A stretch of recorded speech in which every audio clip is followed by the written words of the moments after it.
Գնում են դաբրո ստանալու։ Մեր ընդդիմության խնդիրն է ամենամեծ, որ մտածում են, որ Հայաստանում իրավիճակ փոխելու համար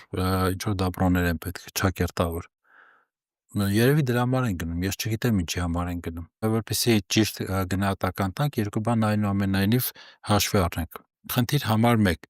Ռուսաստանում ապրում է շատ մեծ եւ Հայաստանի բնակչության վրա մեծ ազդեցություն ունեցող հայ համայնք։ Գործարարներ, որոնք այստեղ մեծ բիզնեսներ ունեն, քաղաքական գործիչներ, որոնք կարող են Հայաստանի շահը լոբինգ անեն Ռուսաստանի իշխանությունների շրջանում եւ այլն եւ այլն։ Ես ենթադրում եմ, որ այն որ ասում է դաբրո, այդ մի քիչ իհարկե հեգնանքով էի ասում, որտեղ հանրության մեջ դա այդ բանն է տարածված,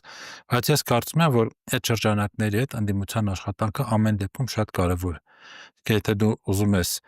անել ինչ-որ նախագիծ, առաջարկ մշակել եւ այլն, դու պետք է ունենաս այդ կապերը, որովհետեւ բոլորս հասկանում ենք, որ Հայաստանը Ռուսաստանի հետ աշխատելու այլընտրանք չունի։ Կապ չունի, դու ընդդիմություն ես թե իշխանություն, դու պետք է իրենց հետ ունենաս շատ լավ աշխատանքային կապեր քո երկրի առջև ծառացած խնդիրները հետագայում լուծելու համար։ Բայց դրանից զատ եւ դրանից առաջ ներողություն կարևոր չէ Հայաստանում գետի վրա ունենալ լեգիտիմություն։ Չէ, դա բայիմ հեգնանքը հենց այդտեղից է գալիս, որ գնում են դաբրո ստանալու։ Իհարկե կարևոր է, դու մինչև այդ